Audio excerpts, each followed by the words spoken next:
The Radical. Fundamental principles of freedom, rational self-interest, and individual rights. This is the Yaron Brook Show.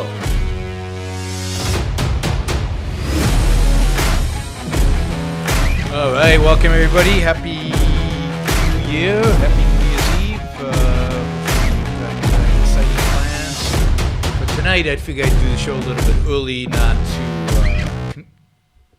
not to conflict with your plans. Now, I know I've already got a comment in the chat that technically the decade ends in 2021. Nobody cares. Nobody cares that that's technically true. In everybody's mind, the decade ends tonight. It's the teens are over, the 20s begin. That's the way everybody holds it. That's the way I hold it. We celebrated the end of the millennial in December 31st, 1999, and we are celebrating the end of this decade. Thank goodness it's over. Tonight, the teens, the 20 teens are gone. They're over. They're done.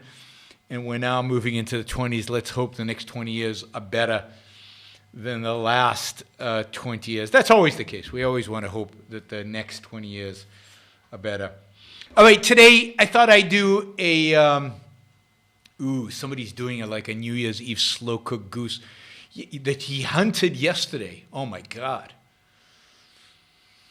That makes me hungry right now. That's not fair, Brandon. Plus, what the hell? You hunted a goose? Like, it makes me, I can maybe go to the grocery store and buy a goose. I have no idea what to do with the goose if I bought it or hunted it or did anything else with it. That's what restaurants are for. Or friends like Brandon, who you can go to New Year's Eve dinner with and eat a hunted goose. That's fun. All right, so today we're going to review the decade, primarily from the perspective of politics. That's what we do in the show primarily. If you have questions about other things, other aspects of the culture, other aspects of the world out there, from the perspective of the last decade or from the perspective of the last year, happy to answer your Super Chat questions, happy to address those issues and those questions. So feel free to use the Super Chat on YouTube to address those. But I'd like to do like an overview of the last decade from the perspective of the culture, of the politics, of where we've been, where we are, maybe something about where we're heading, right? So it's a nice end. I mean, end of decades are nice, end point. It's completely arbitrary in many respects, but it's a nice end point for reflection about where the world is heading, what has happened over the last 10 years. It's a good point to think about where this is, where this is heading into the future. And it's a good point to stop and reflect in your own life, where it's been and where it's heading. And we'll talk about that as well. I'll at least tell you, like, my sense of the last 10 years, at least professionally, and where I think the next 10 years, where we're heading in the next 10 years for me personally. And of course, we'll discuss the world out there. So I'm going to start with where we've been and where we are today, and feel free again to ask questions or to comment and to use the Super Chat feature to get my attention. But try, at least at the beginning, try to focus in on issues that relate to a look back on the last year and the last decade. So let's speed back 10 years to the beginning, the end of 2009, the beginning of 2010. And in my mind, a number of things jump out in terms of what I remember of what happened back then. 2009 and to some extent 2010, were really years of the Tea Party, politically. They were the years that saw the rise of the Tea Party, the establishment of the Tea Party as a major, what seemed like it was going to be a major force in American politics, a major force in American culture. The Tea Party was everywhere. Everybody was talking about it. It was active. It was noisy. It was engaged. It articulated a position that could be called, at least seemed at the time, to be a position pro-limited government, a return to the founding principles of the United States, a kind of classical liberalism of limited government, less government involvement in the economy, reduction in government spending, a reduction in debt. No details, no overarching philosophy maybe, but certainly a certain spirit of American individualism. You remember the big signs of "Don't tread on me." At the same time, Atlas Shrugged had seen in 2009 and continued into 10 and really through 2013 with the Tea Party, with the energy around this idea of limited government, around the idea, at least in spirit, of individualism and a return to a certain spirit of Americanism. You also saw a significant increase in the sales of Atlas Shrugged. Atlas Shrugged sold more books in those few years than in any other period in all of history since it was published, including the year it was published when it was a New York Times, #1 New York Times best-selling book. In 9, 10, 11, 12, 13, Atlas Shrugged went through the roof in terms of sales. And again, it seemed to be having a real impact. The Tea Party seemed to be impacted by Atlas Shrugged. There were lots of "Who is John Galt" signs out there. I spoke at the big Tea Party rally in 2009 where there were several hundreds of thousands of people. I spoke in front of many, many, many Tea Party groups all over the country, mostly to very positive responses. It really seemed like there was a change, a shift in a positive direction to where the country was heading, to where the country was going, to the debate. The debate seemed to be a substantive debate. It seemed to be a more philosophical debate about the nature of government, where we're heading, and there seemed to be interest in that debate. Now, at the time, it was clear that in spite of that, the Tea Party was primarily unintellectual, non-intellectual, maybe even anti-intellectual. And we talked a lot during that time about the fact that it was a question of who would capture the Tea Party, who would engage with them, and who would spark their interest, and who would they ultimately listen to. And the reason that I spent so much time during those years in the Tea Party, many people criticized that decision at the time, and many people, I think, still criticize that decision, was that I hoped that we would have some positive impact on the direction that the Tea Party would take.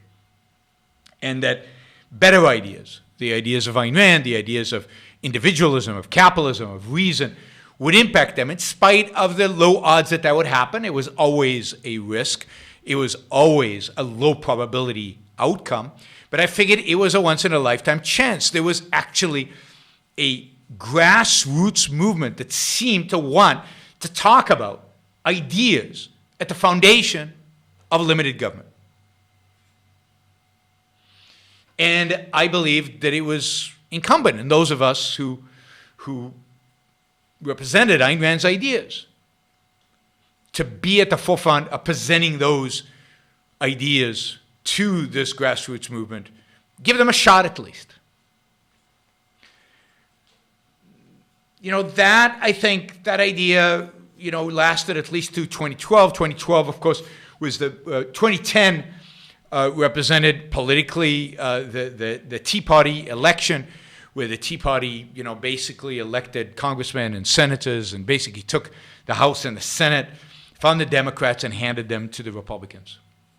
And many of the congressmen and senators who were elected that year were Tea Party representatives who supposedly were going to bring this view of limited government, of pro-markets, of free markets, of trimming government to Congress, to the Senate, and would change the direction of American politics.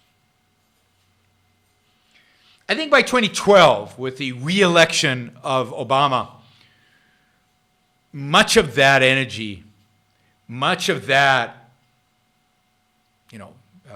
confidence that there would be a permanent real change in American politics dissipated and to some extent started to disappear. And we'll talk in a minute about, I think, what replaced it.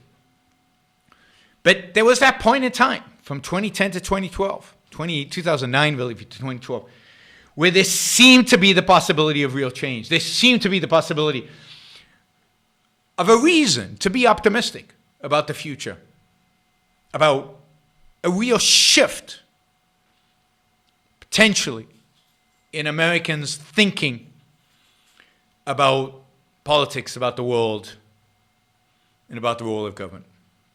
Now, unfortunately, I was wrong. Or, I don't know if I was wrong. I wouldn't even say I was wrong, because I don't think I was.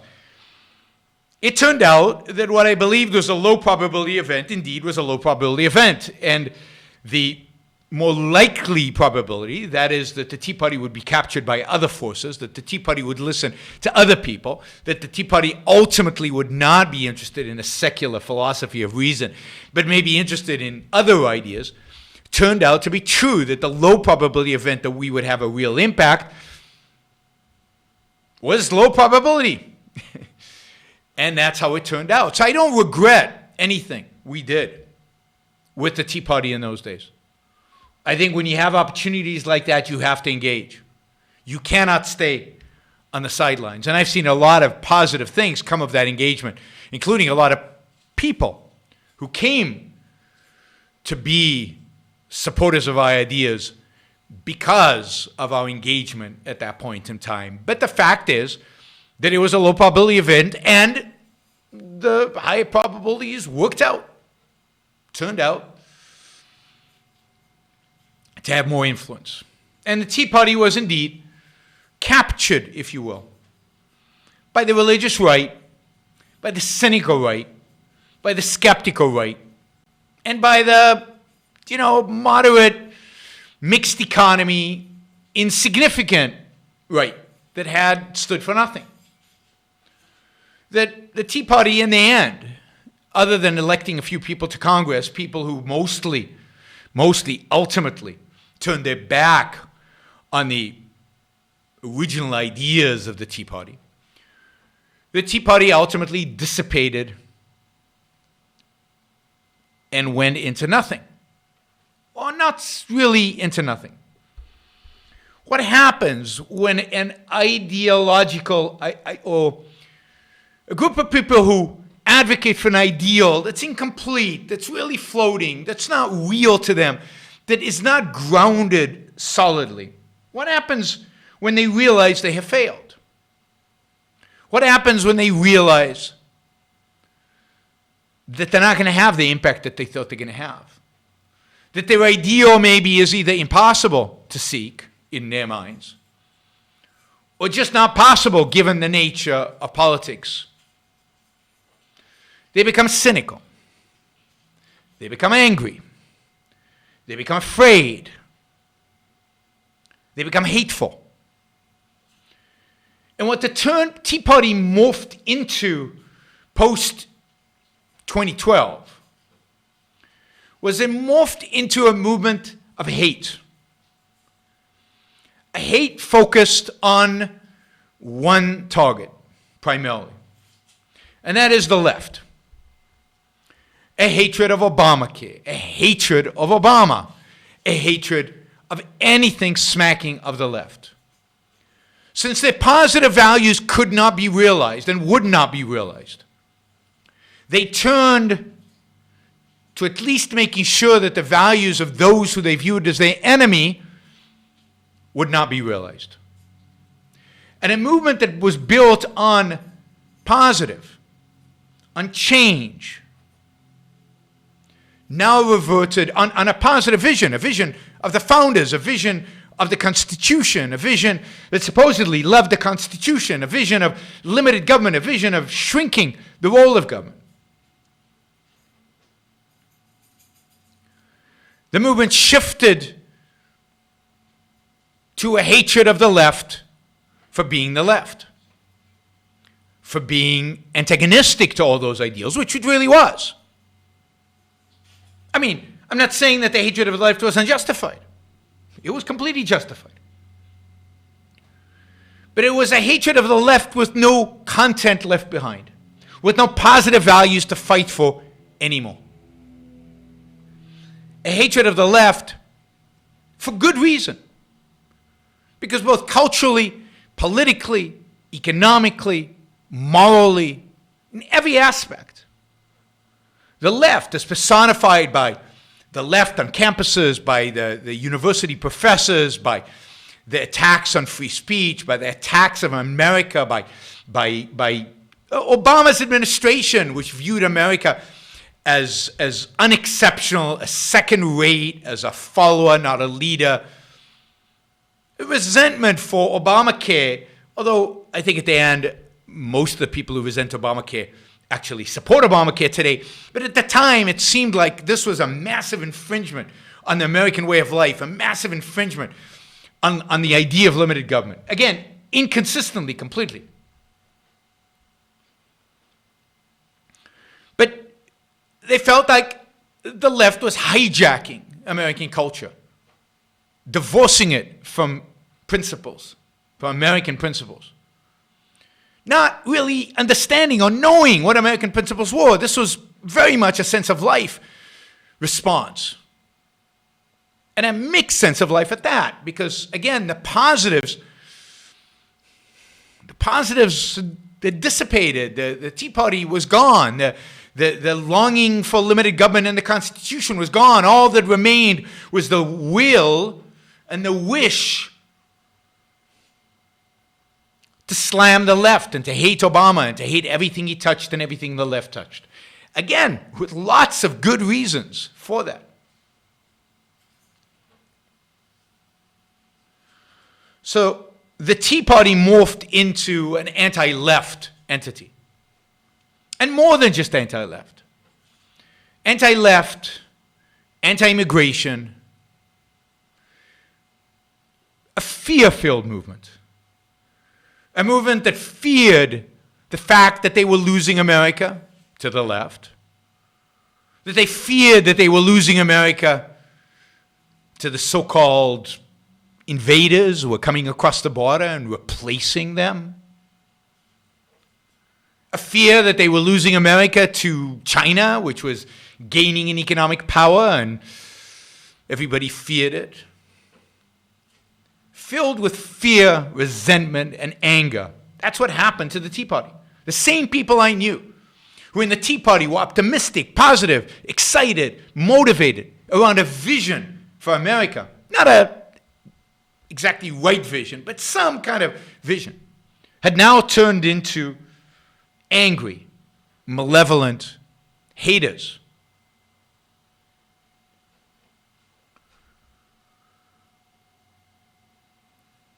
And that's what elected Donald Trump.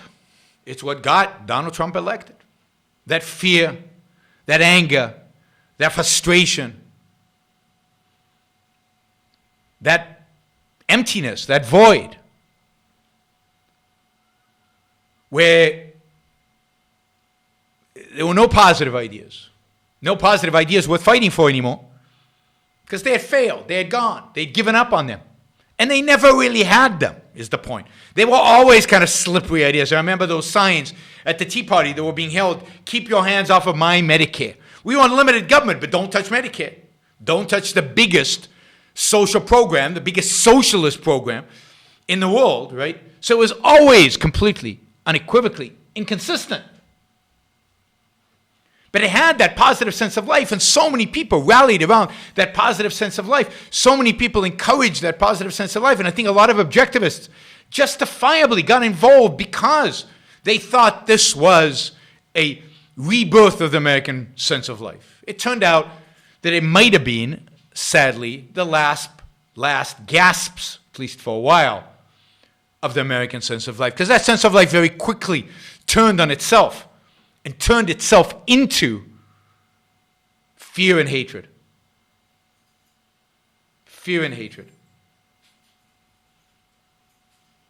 And the fact that they were intellectually conventional, uninteresting, unsophisticated.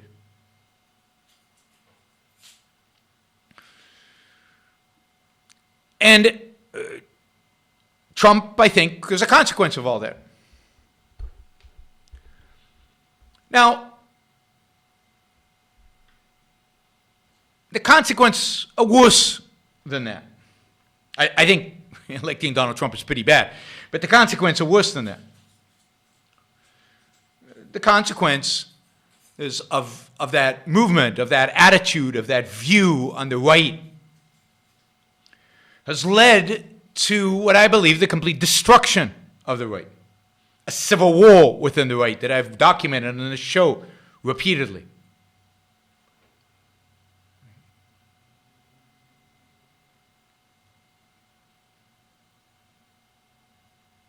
Now, let me take a pause there before I get to the destruction of the right. Greg posted on Facebook the quote from Ayn Rand, which I think is relevant here. This is from Rand. The subconscious basic premises, the sense of life of the American people, which are strongly individualist and anti-collectivist. But subconscious premises are precarious, unpredictable factors, which through ignorance may seek expression in their own opposite. And in my view, their own opposite is Donald Trump. Donald Trump is anything but the American sense of life. He is angry, he is malevolent, he's anti-individual rights, he's anti-limited government, he's anti-everything that this country has stood for and that the American sense of life stands for, reflects.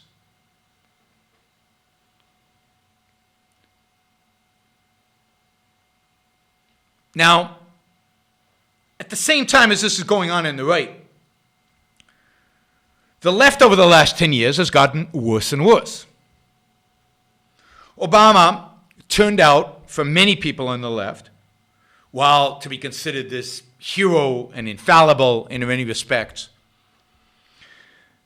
the intellectuals, the activists, the people engaged in the left actually viewed Obama as weak, conventional, and compromising. And what has happened on the left is you've seen the left moved towards greater and greater radicalization.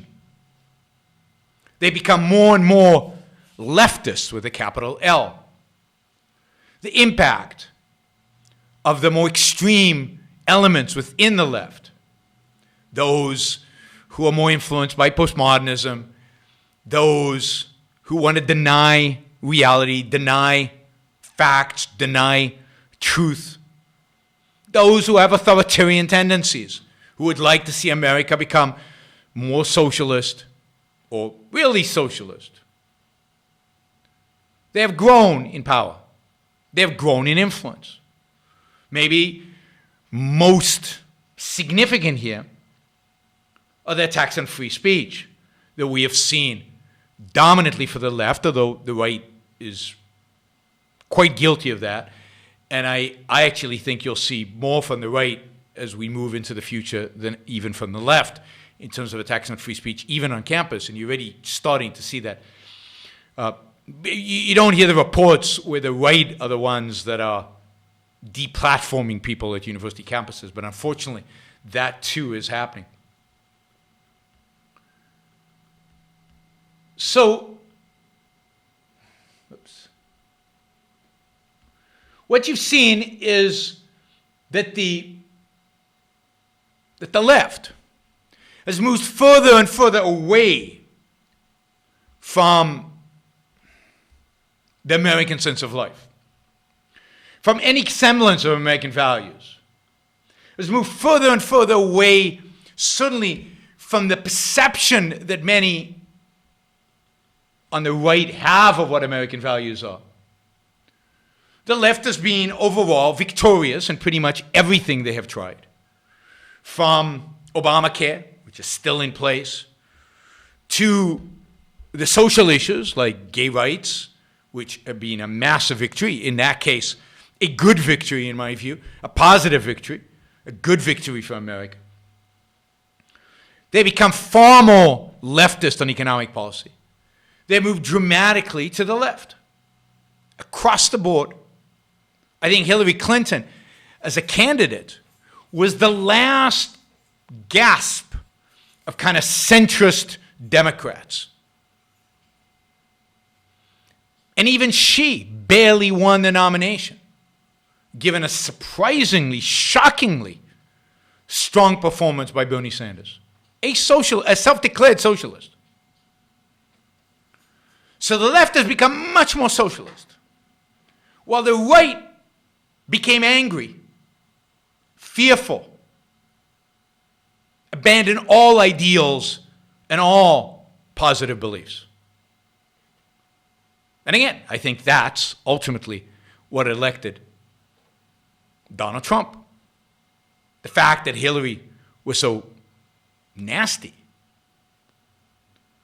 and the fact that Americans, some of whom truly voted for Trump because they hated Hillary more, but many of whom voted for Donald Trump because he clearly, in an articulate fashion, reflected their fear, their frustration, and their anger.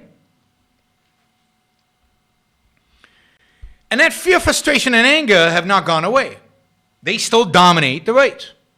They still dominate the supporters of Donald Trump. This is not an era of optimism. This is not an era of, yes, the American spirit is back, even among people on the right. People on the right still think that the left dominates their world. People on the right still believe that immigrants are going to take over this country and destroy it. People on the right still think that we need to get much tougher on China because China is going to overtake us and we're losing manufacturing jobs. People on the right are convinced that Donald Trump is being, unjustly hounded by everybody, and therefore they are being unjustly hounded by everybody. That there's a coup, that there is constant attempts at reversing the results of the 2016 election.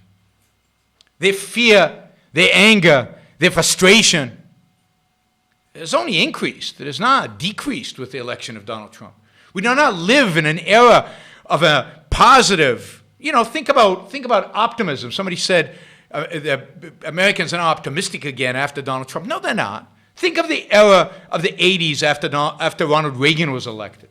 Ronald Reagan created an optimistic America, a we-can-do-it America, a gung-ho America. He changed the dynamics. He changed the spirit of the country from the 1970s darkness and misery to an optimistic, energetic, let's go America. Trump has done the opposite.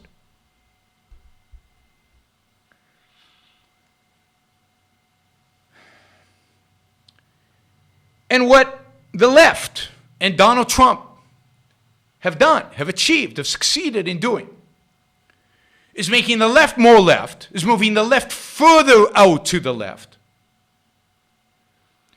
And it succeeded in destroying the right, or any right that resembles an American right.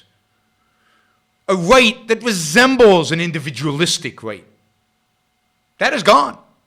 There is nobody on the political horizon in America today who one can look at and say, he represents individualism, capitalism, even a moderate form of non-capitalism. I'm not even talking about complete laissez-faire capitalism, just pro-markets.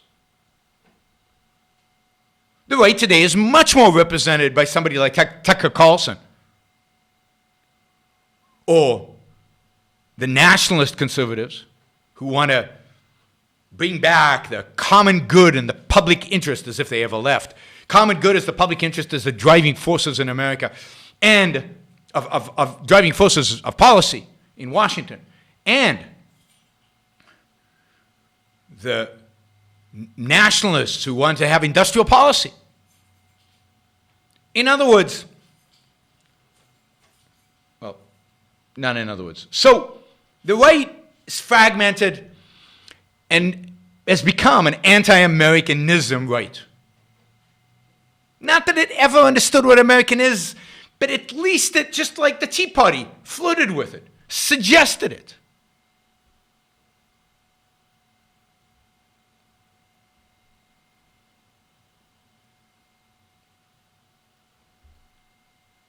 Okay. He has suggested. The right used to suggest an Americanism. It used to suggest an individualism. It used to suggest a capitalism, not fully, not understood. I mean, Ayn Rand said that conservatism was dead in 1970, post the defeat of Barry Goldwater.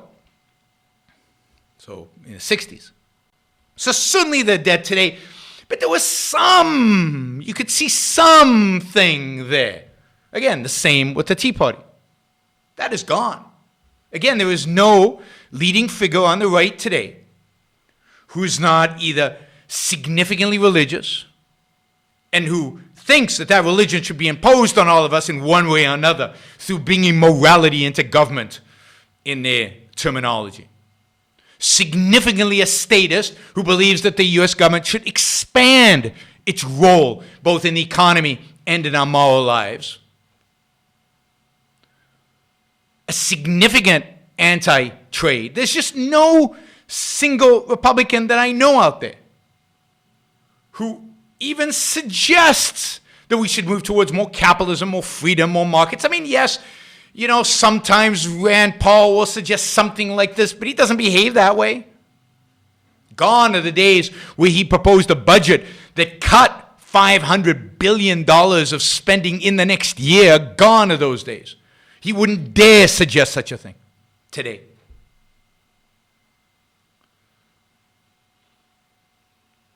So whatever flirting the Republican Party ever had with markets, with limited government, with the ideas of the founders, Donald Trump and the modern Republican Party have made sure that they are gone. Even something like Paul Ryan, who was so weak and pathetic and awful, at least sometimes spoke well, at least sometimes said something in terms of free markets, in terms of something that would lead to suggest that maybe he believed in something positive about America. But he's gone. He's gone after he spent his whole entire political career caving on those ideas, compromising on those ideas, selling those ideas short. But now there's no even voice. There's nothing. If you think about the beginning of the decade from another perspective, the decade began in the ruins of the financial crisis, with the world having accepted that capitalism was dead, that capitalism had caused this crisis, and therefore capitalism in one form or another was dead. And the Tea Party seemed to stand up against that. And there were certain voices that seemed to stand up against it. And what we lived through is a decade with no recessions. Not under Obama, not under Trump. A decade of steady economic growth. 2%, 1.5%. Once in a while, flirting with 3% GDP growth. GDP is not a great measure of real economic growth, but it's what we got. But all through the decade, economists, intellectuals, business leaders told us over and over and over again that capitalism had failed. That even though the economy was growing slowly, it was going slowly because of the Fed, because of QE. It was going slowly because of Obama's stimulus. It was going slowly because of Government. Because if government stepped away, if government stood back, then we'd get another crisis, because isn't that what happened during the financial crisis? And the voices that actually defended capitalism, the voices that actually defended the markets and actually said, no, financial crisis wasn't caused by capitalism, it was caused by government. Those voices were small, in a minority, unheard, or nobody really paid much attention to them. And the narrative that capitalism had destroyed prosperity, the narrative that wages were down or flat, the narrative that inequality was exploding and it was really, really bad and it had awful consequences. The narrative that only government could save us, the narrative that economic growth was gone forever, that we should expect slow economic growth and that only the Federal Reserve and only government could save us. That capitalism was dead. Over and over and over again, we were told how evil capitalism was, how bad capitalism was. And the voices to stand up against that were tiny, were in the minority, were in the end insignificant. And the idea that government needs to be involved, that government needs to spend, that government needs to manage the economy, regulate the economy, because otherwise, capitalism, as if we ever had capitalism, would screw the working class, would screw the ordinary people whose incomes have never grown. And as I did a whole show on this, incomes and productivity had diverged. You remember I did a show on showing how much of a myth that was, but it's a myth that repeated over and over and over again is now in the culture. People truly believe that wages have not gone up, standard of living has not improved, that in spite of the economic growth, all that growth has gone to the top 1% or 1/10 of 1% or whatever it happens to be. And that even though workers have become more productive, their wages have not budged. That mythology has stuck. That mythology has been adopted by a vast majority of the American people, not just Americans, all over the world.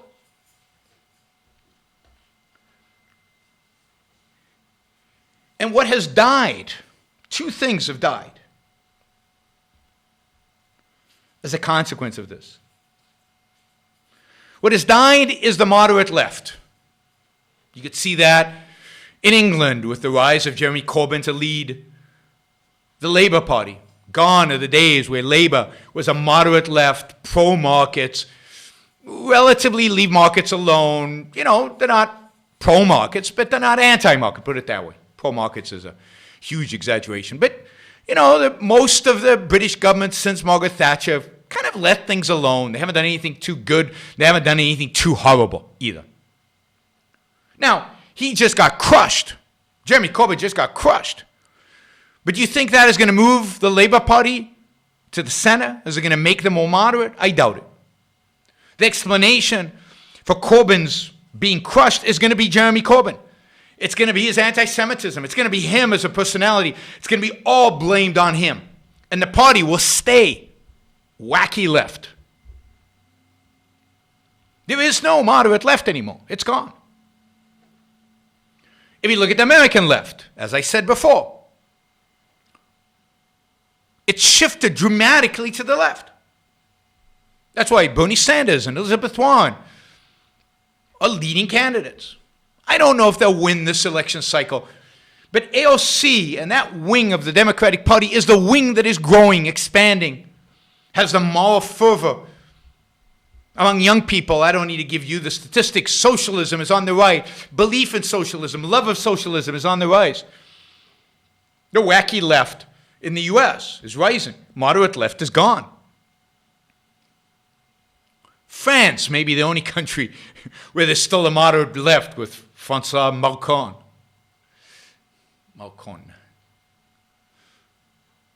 The rest of Europe, in Israel, there is no left, really. There's a bunch of people clamored around the center, but nobody's happy about that. The moderate left's gone. And the other part that's gone, that it is gone, is a free market right.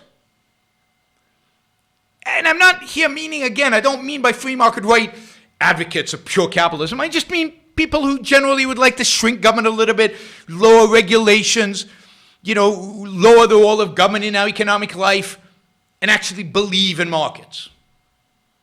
That's gone. Again, Jeremy Corbyn might have lost, but it's not like free markets won. I mean, Boris Johnson won by promising to expand socialized medicine, to spend a lot more money on the National Health Service, to expand, fighting climate change, to expand government's role all over the place. And you can see that all over Europe. What's winning in Europe is a right dedicated to a large extent to the left, old left economic agenda, to a moderate left economic agenda, and a nationalist social agenda. The Goldwater wing of the Republican Party is gone everywhere. Across all of Europe, across most of the world. Kind of a limited government, semi-limited government, somewhat free market right has disappeared. Its voice has shrunk. There was an article, I can't remember now which journal it was. It was an article I read this morning called The Demise of Classical Liberalism. And really, it's not the demise of classical liberalism he was talking about, but he was talking about the demise of moderate pro-capitalism.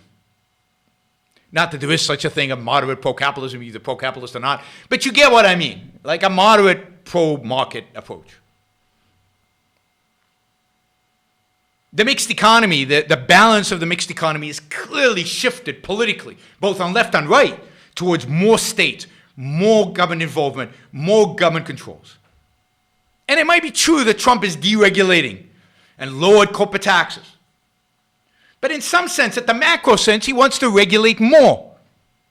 He wants the government to be much more involved in which industries produce what, where, and how. He just doesn't want to do it through regulations. He would like to do it through, I think, industrial policy. Through much more wide sweeping controls of the American economy.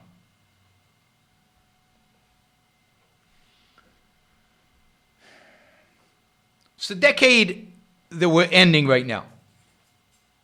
I think to some extent a consequence of the financial crisis, which really changed people thinking about capitalism, about markets, for the negative.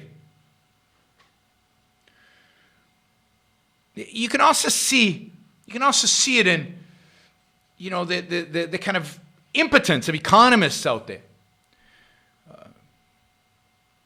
Economics as a profession is probably, in many respects, at the low point. With the Federal Reserve and central planners and central bankers doing negative interest rates and quantitative easing and flooding the markets with trillions of dollars and no inflation, and economists just don't know what the hell is going on.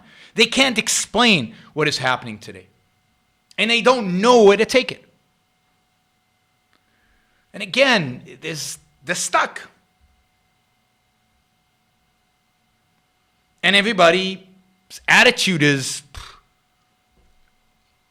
we want more central planning. Again, look at Trump wanting the Federal Reserve to bring us negative interest rates. I laugh because it's so ludicrous. Now, all of this, well, let me make one more point. There's another way to think about the decade from a foreign policy perspective. And maybe you can look at it as the last 2 decades from the foreign policy perspective, because you could mark the last 20 years through, I think, just because something happened today that kind of invoked this, 3 events in terms of the United States and the Middle East. The first being 9/11. The second being not exactly, but we're about a few days off of the attack on Charlie Hebdo in Paris. And today, the interesting event, which we'll see if it turns out to be significant. I think it will turn out to be quite significant. But today, the breaking in by Iraqis into the American embassy in Baghdad. The American diplomatic personnel in Baghdad are now all huddled up in safe rooms inside the embassy, while Iraqis are burning buildings, rampaging through the compound, a compound that was supposed to be secure, in the green zone that's supposed to be secure. Just trying to destroy as much American property as possible. There's been the Iraqi security forces finally were engaged and finally seems to have at least slowed this down. But think about the failure. Think about the failure of the policy from 9/11 till today. The complete and utter failure that is Afghanistan, where American troops are still dying. Just the other day I read of a special forces soldier who was killed in Afghanistan. Why and for what? What are we doing there? What have we been doing there? For 2 decades almost. And everybody knows it's a failure. Everybody in the military, we saw that in the Washington Post documents that they released. Everybody in Washington, everybody in Afghanistan, everybody knows it's a failure, and yet nobody can pull the troops home.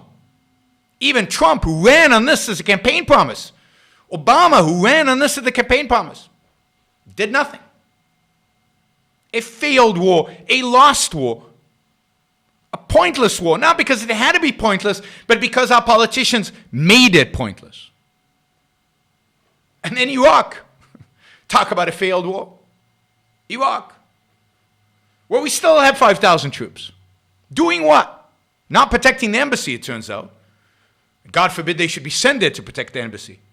That would be too assertive, too aggressive. What are we doing there? Why are we there?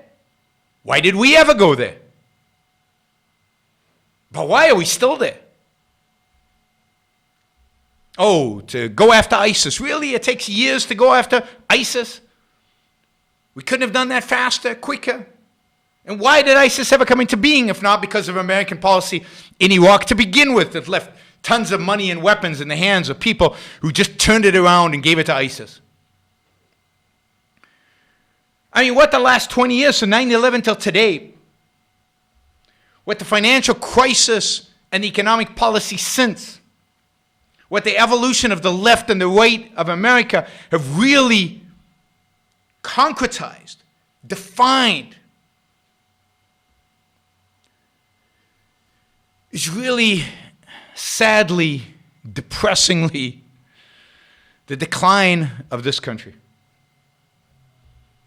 The last 2 decades will go down as the beginning. Maybe we can reverse it, but at least the beginning of a decline of the United States of America. Now, in some senses, that decline started over 100 years ago. Maybe with Teddy Roosevelt, maybe with Wilson, maybe with the beginning of the passage of the antitrust laws in 1890. The decline has been long coming.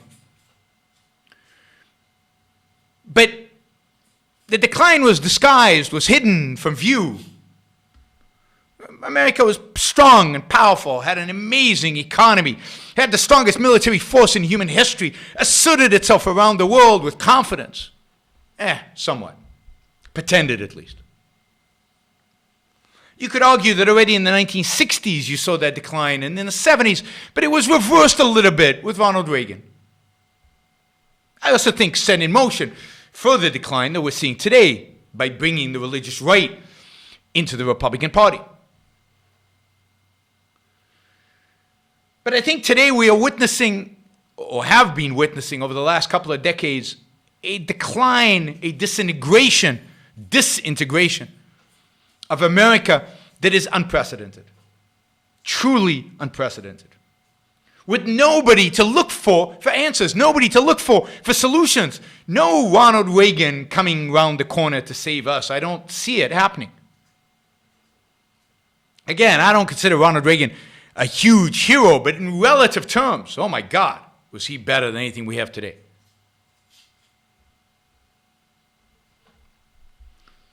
We have failed in the Middle East. We have failed in the war post 9/11. We have failed to protect this country. We have failed to identify an enemy and destroy it. We have emboldened that enemy over and over and over again. And if the real battle against Islamic totalitarianism, Islamism, jihadism, if that real battle began with the takeover of the U.S. Embassy on November 4th, 1979 in Tehran, then today's partial takeover of the U.S. Embassy in Iraq maybe represents something. Means we haven't moved. We haven't solved our problems. The problems have festered and grown. And even after a massive war in Iraq, even after getting rid of the dictator, even after thousands of American kids died and hundreds of billions of dollars were spent, maybe over $1 trillion spent, and after all this effort and all this blood and all this money, our embassy is still being taken over. We have no respect, zero respect in that part of the world. That only shows that I was right after 9/11 to call George Bush a wimp, to call the strategy futile, wimpish, and self-defeating, which is exactly what's happened. So America, I think, is in decline. Now somebody's mentioning Steven Pinker's statistics. I mean, all of those statistics hold. On a global scale, this is the best time to ever be alive. On a global scale, things have never been better. On a global scale, people are living better life, longer lives, healthier lives, but not so much in America. In America, over the last 3 years, life expectancy has gone down. Now, granted, it hasn't gone down if you're healthy, well-adjusted adult. But suicide rates are very high. Drug abuse is very high. Alcohol abuse is very high. And middle-aged people are dying at a rate unseen in decades. The economy's doing okay. 2% growth is not good. It's okay. Thank God the United States didn't grow at 2% growth for the last 100 years. Only for the last decade. We've had a decade of boring economic growth. Stagnant economic growth. And Trump has not made it better. No. Look at economic growth under Obama. Look at economic growth under Trump. It doesn't vary that much. Slightly higher under Trump. Slightly. Not much. Divorce rate's actually down for those of you in the chat. You could cite positive statistics. Childbirth out of wedlock is down. Teen pregnancies are down. I don't know about childbirth out of wedlock. That might be up. But teen pregnancies are down, which is good. Divorce rates, I think, are down.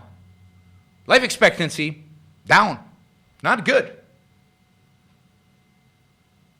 It's an indication that something's wrong in the country. It's an indication that something is wrong with Americans, or some Americans, if not all. Some.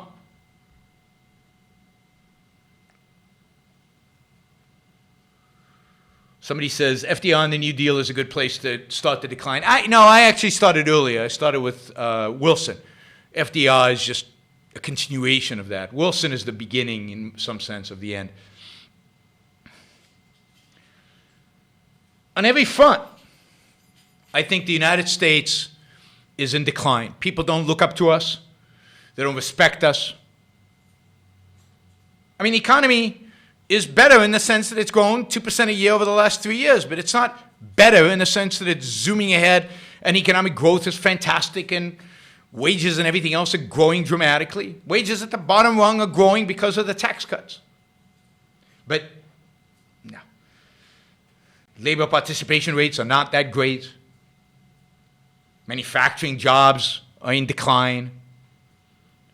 in many respects, Trump's economy is not dramatic. It's slightly better than Obama's, but not dramatically. That's the reality. It's the numbers. Look at the numbers.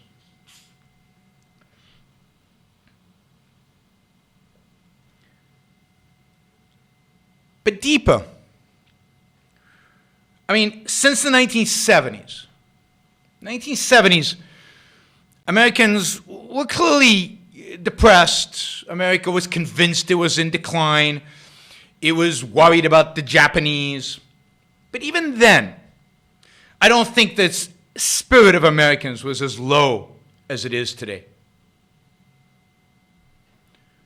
Even then, I don't think Americans were as fearful, as angry as they are today.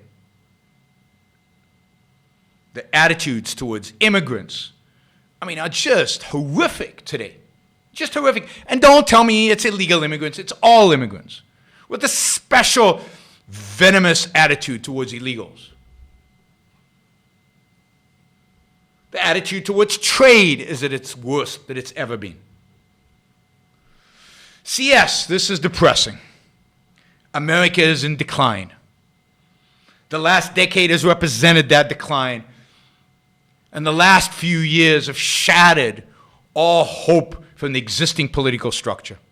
The left has become wacky. The right has become wacky. The right and left have embraced statism.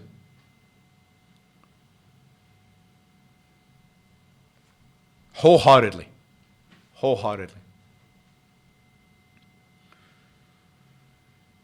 So, it's depressing. I mean, look as an example of Obamacare. Obamacare passed in March 2010. Exactly in March, it'll be 10 years ago. And at the time, Republicans swore that at the first opportunity they would repeal it. That it was absolutely unmitigated disaster. That they would have to get rid of it. They had their chance. They had the Senate, the House, the presidency. They did nothing. Have they offered an alternative to Obamacare? No. Have they offered a solution to privatize American health care? No. There is nobody out there arguing for less government involvement in healthcare. Nobody out there arguing for less government involvement in the economy. It just doesn't exist. And there's no optimistic voice out there saying, stop being afraid. This country could be great again. Be great again by engaging with the world. It can be great again by stopping the stupid wars, but trading with the world. By investing, by leaving individuals alone to invest.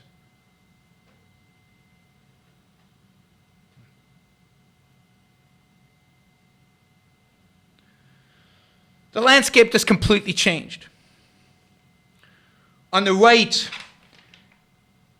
never did I imagine that you would see the rise of the kind of racism, anti-Semitism that you're seeing from groups on the alt-right, the Groypers, the alt-rightists, the nationalists, the whole variety of different groups, what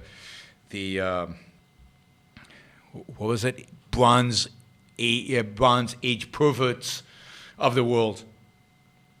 Now, it might have always been in the corners of the internet, but what has happened over the last 3 years is it's come out of the corners of the internet and smack in the middle of public life. At the same time as the left has gone wacky left. People have indeed lost any sense of meaning, any sense of purpose. They are not grounded on a vision, not a vision of America, not a vision for their lives, not a vision for the future. So I find it difficult to find reason to be optimistic. I find it difficult to see where this ends up other than in disaster. But there is an opportunity here. There is a void. There is a real vacuum.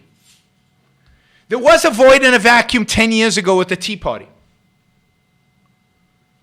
But it's much greater today. Nobody even pretends to be an ideologue anymore. Nobody even pretends to care about the founding fathers of this country anymore. Nobody even pretends to defend Americanism anymore. And this is the opportunity.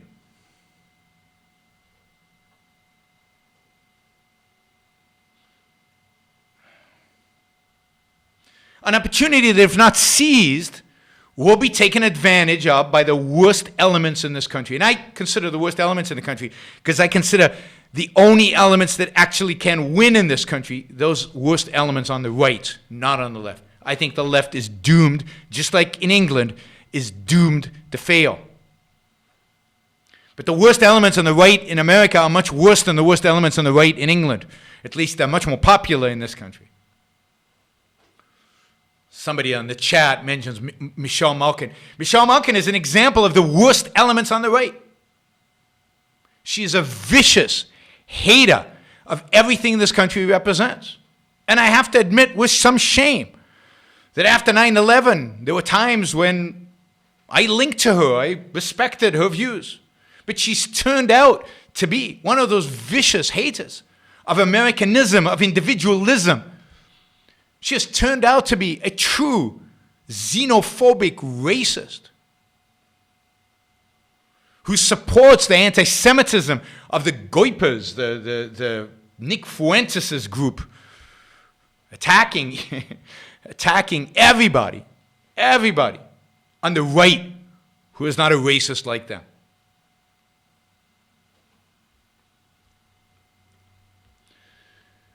Hey. So there's a vacuum. And I'll end my monologue with this and then take your super chat question. There's an opportunity to fill that vacuum. There's an opportunity to fill that vacuum with the right ideas, with the ideas of Americanism, with ideas of the founding of this country, the ideas of Ayn Rand, the ideas of capitalism, the ideas of individualism. Nobody today even pretends to stand for the individual. Nobody today even pretends to stand for capitalism. Nobody today even pretends to stand with the founding fathers. This is our calling. This is our opportunity. We are the only voice of sanity out there. And whether,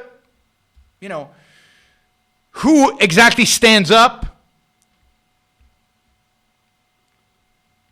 to embrace this challenge, I don't know. But this is the opportunity to get our voice heard. Opportunity to stand out above the nonsense. An opportunity to engage those Americans, as few as they may be, who still have that American sense of life, who still have that American belief in the Constitution, in the Declaration. Hopefully, Brad Thompson can do a lot with his new book on the Declaration, because in my view, the Declaration of Independence is the most important political document in all of human history. And it is the core of what this country stands for. It is the core, the moral, political core of what America is, what it was at least, and what it can become. It is that spirit of the Declaration of Independence that we must resurrect, that we must remind the American people of, that we must give a voice to. And we have no competition in this, because nobody else knows it, nobody else cares, nobody else is doing it. The battles on the right are between the religionists, the fascists, the nationalists, the racists, all a bunch of statists, every single one of them.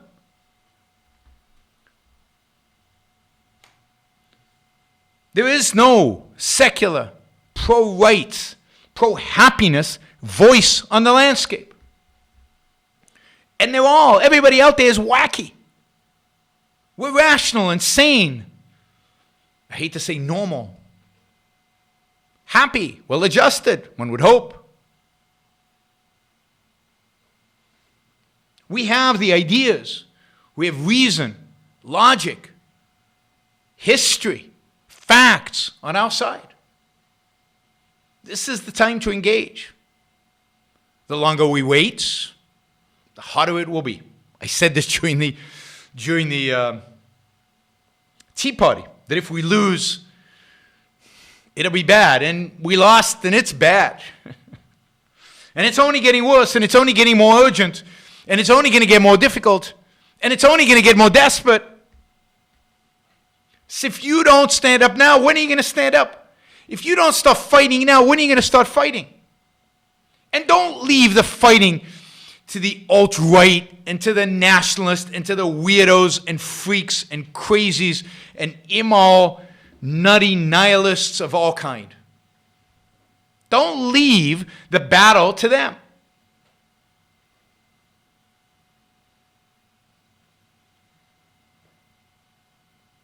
I said the alt-right. Somebody says, the alt-right are atheists. I know the alt-right are. Well, they're not exactly atheists. They're more agnostics. They're nihilists. I didn't say the alt-right were religious. I said the alt-right, religionists, the rest of them. They're all somewhat distinct, but they're all the same at the same time, in the sense that they all hate America. They all hate your values. They all hate individualism. That's the thing they hate the most. And it's global. It's not just in America. But in America, it is obvious. And my view is, one of the reasons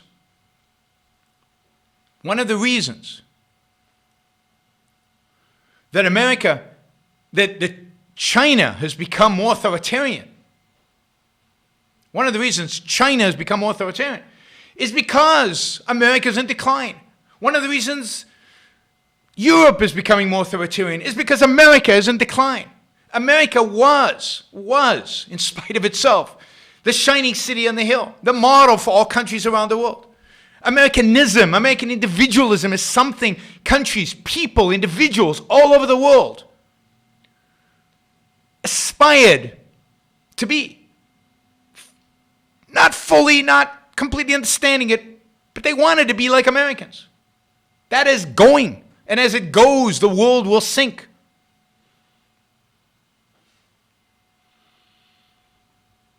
As it's going, the last hope for humanity globally is going away. You can see that in Hong Kong, who are so desperate to get America somehow on their side that they sing the national anthem and they bring American flags. And what does America do? Congress passes some resolution that begrudgingly Trump signs, but almost nobody mentions a thing about them.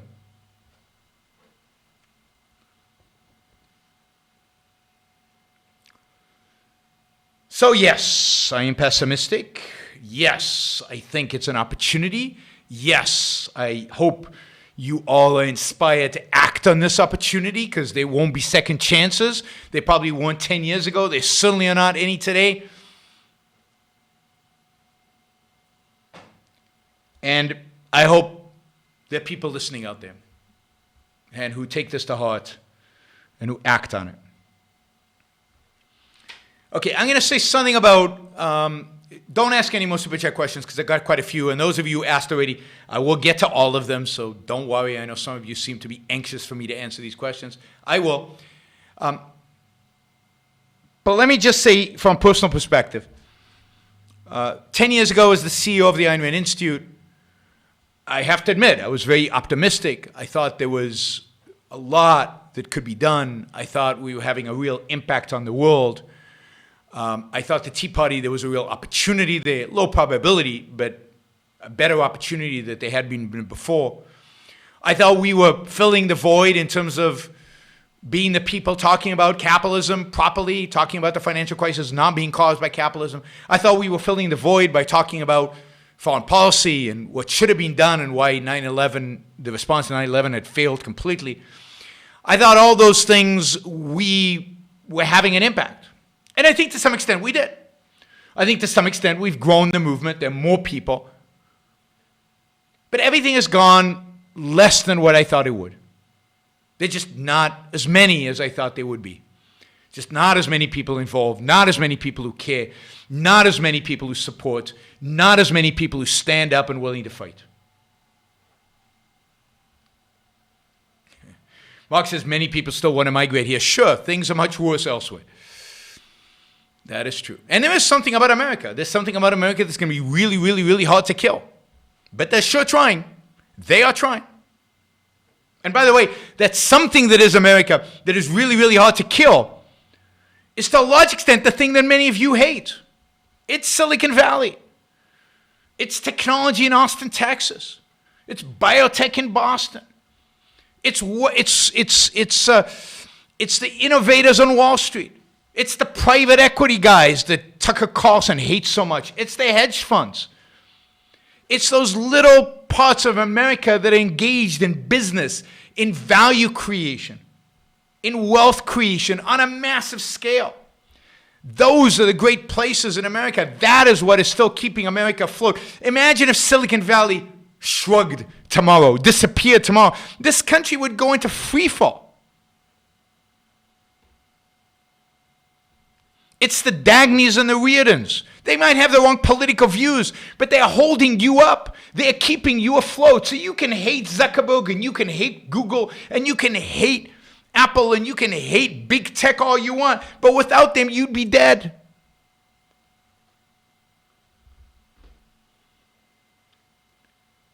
It's American business,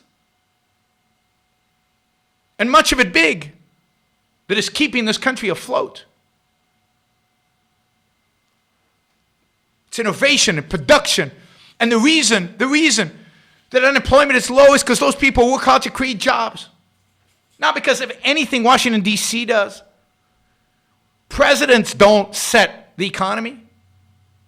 They might be able to get out of the way a little bit, but out of the way of what? Out of the way of individuals. Out of the way of individuals building, producing, creating stuff.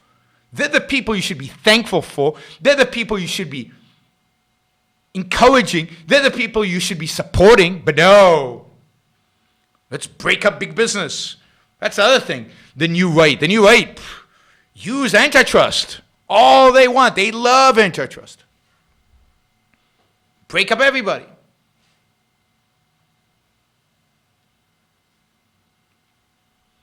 All right. So I was saying, that was me 10 years ago.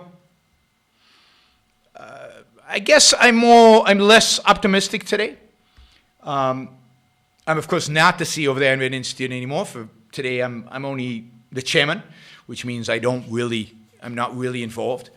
5 years ago, exactly 5 years ago, well, not exactly, minus 2 weeks, on the day Charlie Hebdo was attacked, I did my first podcast ever. Since then, I've done hundreds of them. Over the last decade, I've given in excess of 1,000 talks, debates, spoken in front of tens of thousands of live people, have, again, produced hundreds of shows, audio, video, YouTube, been interviewed by many intellectuals out there in the world, debated, done dozens and dozens and dozens of debates. It's been an intense decade. I live now in Puerto Rico. Would have never thought I would live in Puerto Rico. And I am much more focused these days on finance and making money than I am on intellectual activism. But what I hope among my listeners and out there in the world, out there more generally, is a new generation of intellectual fighters, a new generation of intellectual crusaders, a new generation of people that are interested in taking up the battle for freedom, for reason, for individualism. I expect the next 10 years I'll be doing a lot less speaking, probably fewer shows, hopefully with more impact over time. But I'm not going anywhere, is my point. But, I really hope that you guys listening and the people join the battle. Become much more active in the battle. Particularly if you're young right now. You're the ones who are going to feel the brunt of this decline. They're the ones who are going to feel the brunt of the decline. All right, quick super chats. How is other people's nastiness only their problem? Irrational egoist happiness depends on connecting with other people. If most people in the culture are nihilistic, it's not their problem. It's going to prevent good people from being happy. I never said it was their problem in that sense. Of course, if a large number of people are nihilistic, if a large number of people are nasty, if the people all around you are nasty, it's a big problem for you. What I said is if somebody, an individual, somebody, a specific person criticizes you and they happen to be wrong, that's their problem. If it turns out everybody around you is wrong, that's a big problem. That's my point. That has to be dealt with. You can't stay passive. So I'm not arguing that you should just, who cares that the world is nasty and wrong and nihilistic? Of course you should care. It affects everything that you do in your life. My point was about individual criticism. This is a point in a previous show. So, of course, your happiness depends on the people you surround yourself with. Now, partially is make sure you surround yourself with people who are not nasty and nihilistic. And if you live in an environment where people are like that, then change your environment because you're unlikely to change those people. So yes, one must act to surround oneself with good people. Positive people.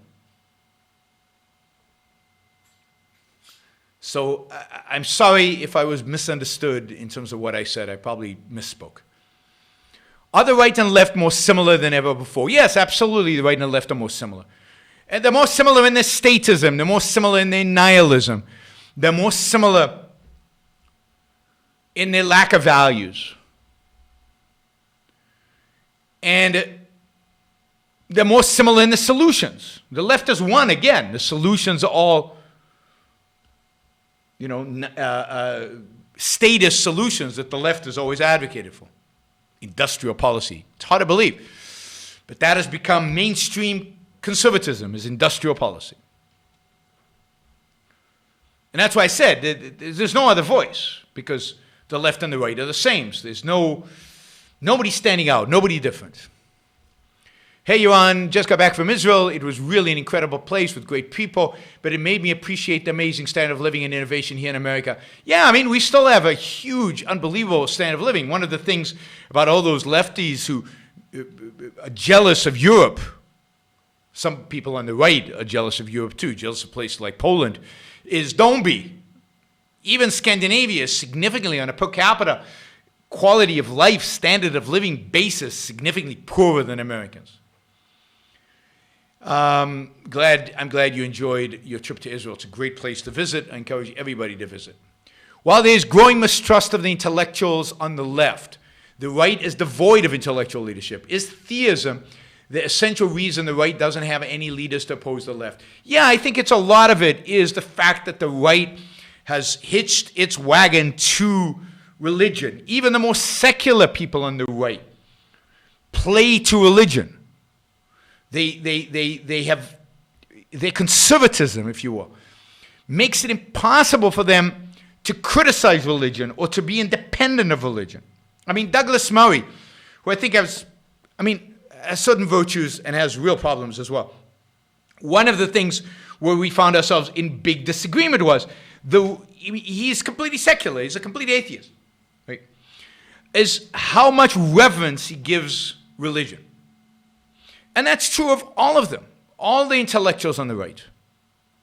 So to the extent there are intellectuals on the right. So yes, I think the biggest problem on the right has always been, as Ayn Rand identified it way, way back, going back to criticism of Goldwater, was way too much reverence for the right. That's where values come from religion, way too much reverence for religion. Values come from there, the defense of capitalism comes from there, everything good comes from religion.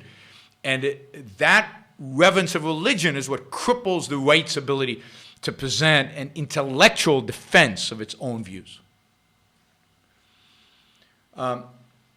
So that's a big part of it, a big, big part of it. And remember that almost all the philosophers have been adopted by the left. So the left is much more philosophical, going back from Again, Kant, Hegel, Schopenhauer, Marx, all of that, even though in Europe, the fascists adopted many of those ideas in the name of the so-called right, of fascism. The left has always been philosophical and adopted the philosophies of the dominant philosophies and used that as a weapon, as an intellectual tool. And the right has nothing comparable other than religion. Other than abortion rights, in what way do you think the religious right has been imposing their morality through government force? Well, primarily through their inability, well, not primarily, but through their inability to argue against socialism. So the religious right, because the religious right dominates the Republican Party, they can't actually go after welfare. They can't actually go after entitlements. They can't actually cut government spending. They can't actually reduce government involvement in the economy because Christianity won't let them. Their altruism won't let them. It cripples their ability to actually be pro-capitalist. So they dominate. Their right has moved the right to the left on all economic issues. The religious right is leftist on economic issues. But more than that, the religious right, the most important way, this is the most important way, that the religious right is impacted is in its own authoritarianism.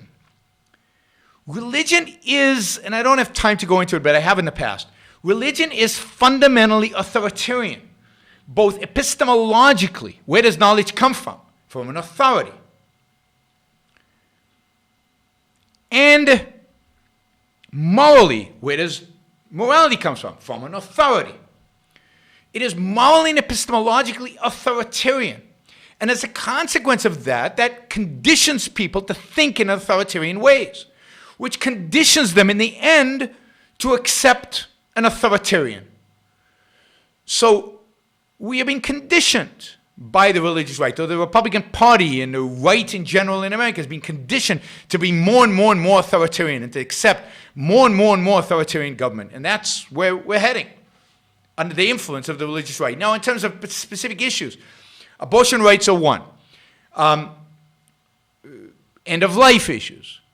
Biotech, life extension. There was a famous report, well, famous in my mind because I read it, but there was a report issued by the Bush administration in the 2000s. It was called the Biotech. It was a biotech report about life extension, which advised against approving drugs and treatments that would extend human life in significant ways. So the FDA has been reluctant in significant ways to approve anything that has to do with life extension as a consequence of the influence of the religious right. And if you read that document, you will see the religious right all over it, right? In a sense, God wanted us to live X number of years. We shouldn't play God with human life extension, whatever. I mean, it is an ugly, horrible, immoral, disgusting document. So, on that issue, and of course, they failed, but on the whole gay marriage issue, the religious right, tried to use government force in ways that would have prohibited gays from getting married, which is, I think, would have been a travesty. Right. What is your position on the 1965 Immigration Act? I think it's a horrible act. I think it's terrible. But I think what came before it in some ways was worse. That is, I think all immigration acts, starting with the immigration acts that were passed in the 1900s, in the late 1900s, 1890s, against Chinese immigration, and then the immigration acts that were passed in the 19-teens and 20s against Jews and against Southern Europeans, basically. And then the Immigration Acts survived until 1965. And then the 1965 Immigration Act, I think they were all terrible, all for different reasons. And the 1965 Act was trying to deal with the fact that the previous Immigration Acts were explicitly racist. But at the same time, what it failed to do was to provide for, one of the biggest failures of the 1965 Immigration Act was that it did not allow for seasonal workers to come into the United States, work, and go back home, which is what existed before 1965. People came in before 1965. Mexicans would come. They would come for the harvest. They would do their agricultural work, and then they would go back home. And in 1965, Immigration Act basically depleted those visas. And as a consequence of that, that is why we had such huge illegal immigration in the 90s and the 2000s. We haven't had much illegal immigration since then. But during that period, we had huge illegal immigration because there was massive demand for those workers and no way for them to come in legally. No way for them to get visas to come work legally. And when you have massive demand and legal constraints on supply, you get a black market. That's what illegal immigration is. It's just a black market. Same with drugs. You have massive demand. You have restrictions on ability to bring it in and sell it. So you have a black market. You have the organized crime. Always, in every market, when you put limitations on something that there is demand for, what you will get is black markets. And that's what you had with immigration. So I think the 1965 Immigration Act was a disaster for creating the illegal immigration of the 1990s and 2000s. But in reversing the immigration laws of the past, I had no problem with that. I think all the immigration laws so far have been wrong because they've all been based on what I would call irrelevant criteria. I think the only criteria that it's legitimate to have an immigration law, and I don't believe in immigration laws at all. I believe ultimately that people should be allowed to come here as long as they're not criminals, terrorists, or carry infectious diseases. I'm an open borders guy. Now, you can't move to that in one swath.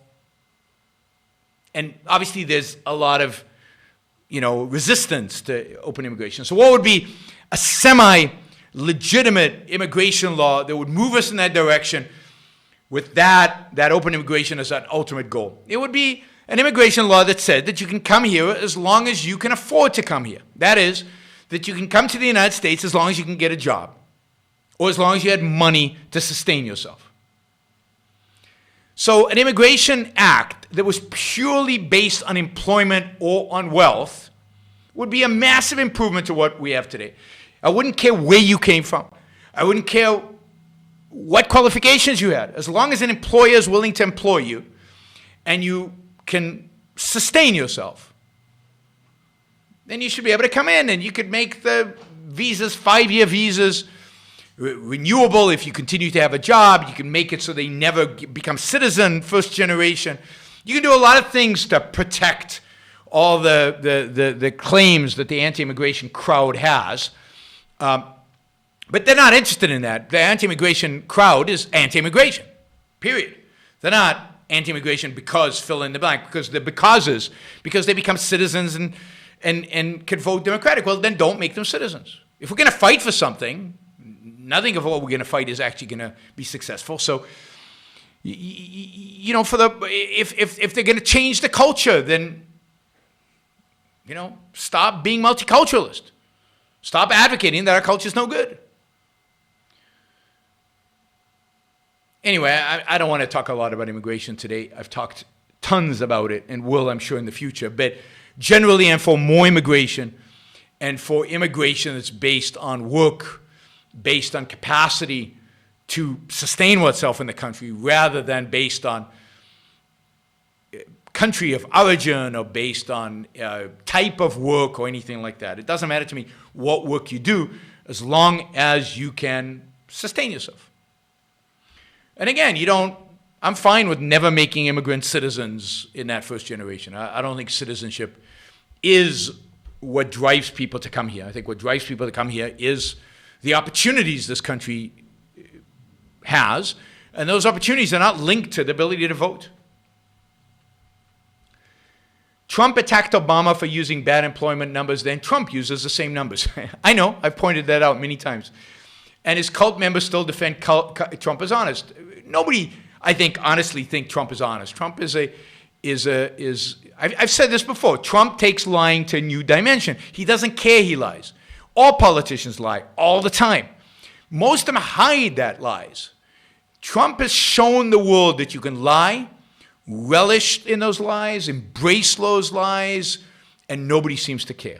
And that's why I think he will take American politics to a new low in that sense. That is taking American politics to a new low, and a new type of politician we will get who doesn't care anymore. It's just about manipulating his audience. There's no connection to truth. There's no even embarrassment about telling a lie. There's just the only question is, did the lie work or not? Which is Trump's attitude, and I think the attitude of politicians in the future. Because it doesn't have consequences electorally for Trump, and if it doesn't have consequences electorally for Trump, then that'll be the lesson learned. You can lie, and it doesn't matter. So yes, he uses exactly the same employment numbers, uses the unemployment number. It's exactly the same number that was used by Obama. At the time, Trump ridiculed that. Many people on the right did. But it's the same thing as the right caring about the budget deficit, the spending deficit in government. They used to care. They used to go on and on about Obama's spending, and he's bankrupting this country and bankrupting our future generations, and it's immoral because what we're doing to our children and grandchildren and all this moral high ground that they took.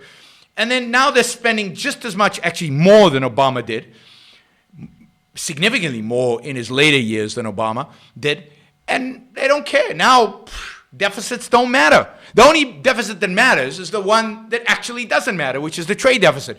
Trade deficits from an economic perspective matters exactly zero, zilch, nothing, nada.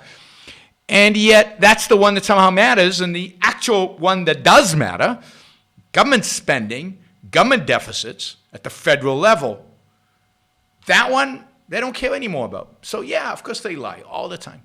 If the South had successfully seceded, what do you think that would mean for the Enlightenment? Or what likely alternative histories? Well, I don't know what you mean by what would it mean for the Enlightenment. I think it would have been a failure, perceived as a failure of the Enlightenment. It would have sustained slavery for many more decades after that. The South would have grown poorer and poorer, but would have sustained that slavery and that mentality. You would have had a much more divided America, if you still want to think of it as one place, because the South would have become poorer, the North would have become richer. Much more than it actually happened. It happened anyway, but it would have happened even in more dramatic ways, because slavery was a net economic drain on the South. It's hard to tell what would have happened. I think ultimately, because slavery was going to make the South poorer, was going to make the South more authoritarian, I think ultimately there would have been a war. So I don't think you could have avoided a civil war in the United States. I think ultimately, if the South had been successful in its secession, there would have been a war later on between the North and the South, because I think the South would have become, as I said, more authoritarian and more aggressive. What do you think, and more jealous and more envious of its rich North? What do you think accounts for the increase of nastiness in public discourse? The name-calling, bitter sarcasm, cursing. Well, I think it's a decline of respect for reason, the decline of respect for individualism. I think tribalists are nasty. Tribalists don't care. If you're in another tribe, then you're a subhuman being, and therefore, it becomes unbelievably nasty. The more tribal we will become, and I think tribalism is a consequence of a lack of respect for reason, a decline of reason, of a lack of respect for the individual. And I think that's where we are. It's been a long time coming. I think both left and right are to blame. It originates in both. But it used to be that the right tried to be better and seemed to be better, and that's out the window now. The right is at least as bad, if not worse, than the left when it comes to nastiness, name-calling, and so on. Thanks to so many episodes this year, I think the next decade will be plagued by Civil War talk. I don't think we're actually going to get to Civil War, but maybe talk. Some conservatives are already fantasizing about it. True, How can we best combat the narrative and present an alternative resolution to huge differences? It's what I said earlier. We've got to resurrect American spirit. We've got to resurrect the idea of individualism. We've got to break the idea of tribalism. We've got to be anti-right and anti-left. The more we associate with the right, the more we feed the Civil War talk, the more we feed the nastiness, the more we feed the them or us view of America, the only two alternatives. That has to be shattered. There must be a third alternative. And that third alternative must be grounded, even if only weakly in the beginning, on some sense of individualism and Americanism in the Founding Fathers' sense. We must be anti-Trump and anti-whoever the Democrat is. We must be anti the status quo, anti-conventionality, anti-Democrats and Republicans, anti the right and the left. We must not be of the right. We must not be on the left. We must have our own framing of the of the issues. We must have our own perspective. We must have our own ideas, and we must shout them, yell them from the mountaintops. And again, the more people who are generally on our side become pro one of the other sides, passionate advocates for left and right, they become part of the problem and not part of the solution. So it's really, really important that we differentiate ourselves, that we be different, that we stand out, and we have a unique, loud, and differentiated and very, very much American voice. And use the Founding Fathers. We are the heirs of the Founding Fathers. We are the heirs of Washington and Jefferson and Adams and Madison and Hamilton and the people who founded, the giants who founded this country. Not Elizabeth Warren, not Bernie Sanders, not Donald Trump, not Marco Rubio. Not any of them. We are, and we should use that. And certainly not the conservative nationalists. Australia played African music to celebrate the new year. Are they losing their identity to political correctness? You know, I don't know the details of that. Why would they play African music? You'd imagine them playing like traditional Australian, like, what do you call the Aborigine music? But why African, I have no idea. Yeah, I mean, everybody's losing their identity to political correctness on the left, and that's part of what the right's backlash is. Part of the reason the right exists and the right has taken the turn that it has is in opposition to political correctness, as the anti-political correctness. And so we're going to, you know, so it's the thing of, you're going to be racist, we'll up you on our racism. Did you see Anthem from the Atlas Society on YouTube? No, I don't see anything from the Atlas Society. I avoid anything that they produce. I consider them a fraudulent organization, and I will not consume any of their products, even if some of you tell me they're good. I don't care if I think a company is committing fraud, I don't use their products. And Atlas Society is, in my view, a fraudulent organization. So I don't use their stuff. What is the freest country in the world? You know, it's hard to tell. Freest in what dimension, in what sense? Overall, yeah, I don't know. I mean, the United States is up there because the alternatives, I mean, Hong Kong used to be, but we know what's going on in Hong Kong right now. Singapore is free economically, but not from a freedom of speech and social freedoms. New Zealand is pretty free, but also turning quite left these days. Switzerland is pretty free, but it has its issues. Liechtenstein, but it's tiny, and I don't know how free it really is. Ireland is pretty good. I mean, they even have abortion rights in Ireland for a Catholic country. That's pretty cool. And economically, they're fairly free. The United States, there's a group. You can look at the Economic Freedom Index, and you can look. I had an economist who authors that index on a few weeks ago, and then you can look at the Freedom House's Political Freedom Index, and you can combine the two and see. Any one of those top 10 countries, the top 15 countries, are not hugely differentiated one from the other. All right, cool. Thank you, everybody. In spite of my pessimism, have a great new year. Make some good good New Year's resolutions. Think about where you want to take your life in this new year and what you want to do with it. And hopefully some of you are inspired by my challenge for you to stand up, be counted, join the fight. Let's take the bastards on both sides of the aisle. My next show, I'll try to be more positive, I promise. We'll try also to talk a little bit about the future rather than the past. I'm not sure exactly when that show will be. Maybe tomorrow, maybe on Thursday, we will see. But in any case, have a great New Year. Have a great day off tomorrow. Celebrate. And dedicate yourself to whatever your values are. And I think the next show is going to be about values and about how to do that dedication and how to think about values and meaning and purpose in life. We'll do something around that. But I've got somebody who's working for the Atlas Society. Sorry, working for the wrong organization. I don't have any problem with some people working for it because I don't think people know the history. But as I said, that's my view of it. Have a great, no boys in dresses, Yaron. I don't know what that even means. I mean, if boys want to dress in dresses, let them dress in dresses. It's a shame, right?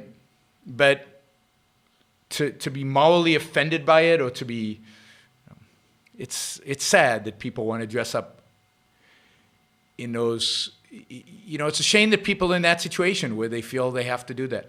But I think it's also a shame that people are so obsessed by this. Just let it go,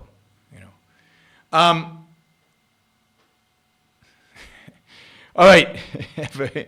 I shouldn't read the comments. Have a great day, everybody. Have a great night. Go celebrate. I'm going to go have a good meal.